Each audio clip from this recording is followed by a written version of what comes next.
The morning began with the sound of glass breaking, sharp and sudden, slicing through the quiet like a scream. Sunlight spilled across the small living room as a framed photograph slid off the wall and shattered on the floor, the image inside cracking right through the face of a woman who had once promised forever. Noah Hale stood frozen, his chest tight, his fingers still trembling from where his shoulder had brushed the frame while he reached for his daughter's forgotten backpack. The sound echoed inside him, stirring memories he tried every day to bury. It was the kind of moment that made a person feel like life itself was fragile, one careless movement away from collapse. If you're watching on Broken Smill and you believe in hope, compassion, and second chances, take a moment right now to like, comment, share, and subscribe. Stories like this exist for hearts that still believe tomorrow can be better. Noah was 34, a single father navigating a life he never planned. His wife had died suddenly 3 years earlier, leaving behind a silence that never truly lifted and a 5-year-old daughter named Mira who depended on him for everything. He worked as a carpenter, building other people's homes while his own felt permanently unfinished. Every morning was a quiet battle between exhaustion and responsibility, between grief and the need to keep going. Daylight hours were his only refuge, nighttime brought memories too loud to ignore. The house was modest, wooden steps creaking under years of use, sunlight always finding its way through the windows as if insisting life could still be warm.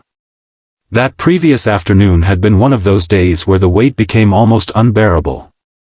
Noah had stayed late at work, hands sore, back aching, thoughts drifting to unpaid bills and Myra's upcoming school fees.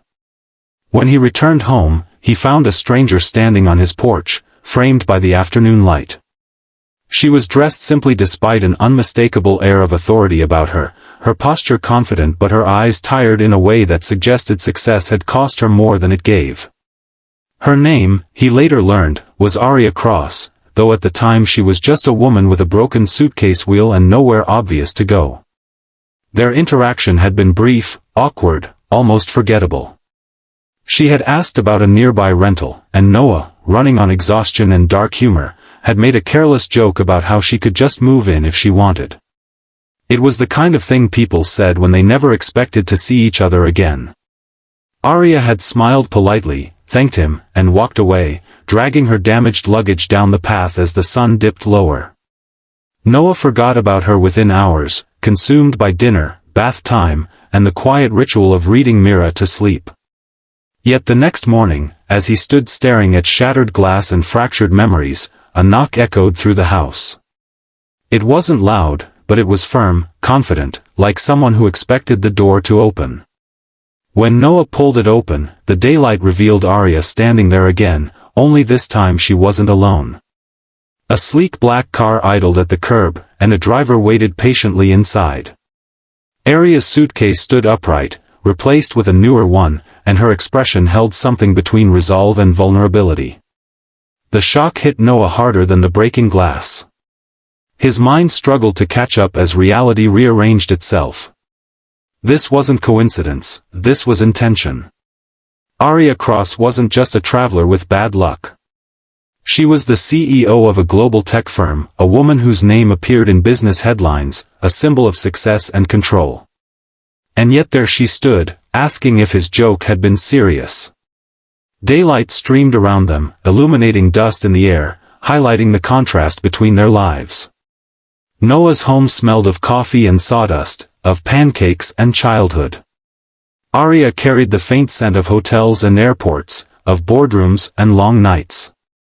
Her decision to show up wasn't impulsive, it was born from something deeper. She had spent years moving from one place to another, building empires while never building a home. Success had insulated her from financial fear but not from loneliness. That joke, casual and unguarded, had felt like an invitation to something real, something human.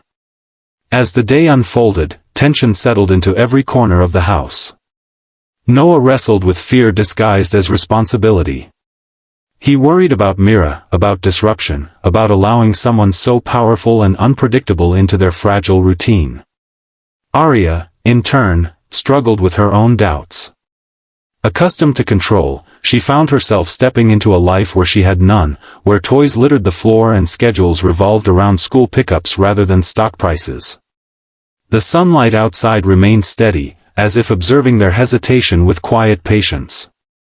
Mira returned from school that afternoon, her laughter filling the house like music. She looked at Arya with curiosity rather than judgment, seeing only another adult who might stay long enough to matter. That innocence cracked something open in Arya's chest. She had grown up in foster homes, learning early not to attach, not to hope. Watching Noah kneel to help his daughter with her shoes, seeing the gentle focus in his tired eyes, stirred a longing she thought she had buried under ambition. The hours passed, heavy with unspoken questions. Noah felt his composure slipping. Every kindness Arya showed Mira reminded him of what he had lost, of the future he once imagined with someone else. Grief resurfaced in waves, and by late afternoon he found himself standing alone in the backyard, hands gripping the wooden fence, breath uneven. The day was bright, birds moving freely above, but inside him a storm gathered. Letting Arya stay felt like betrayal to the past and risk to the present.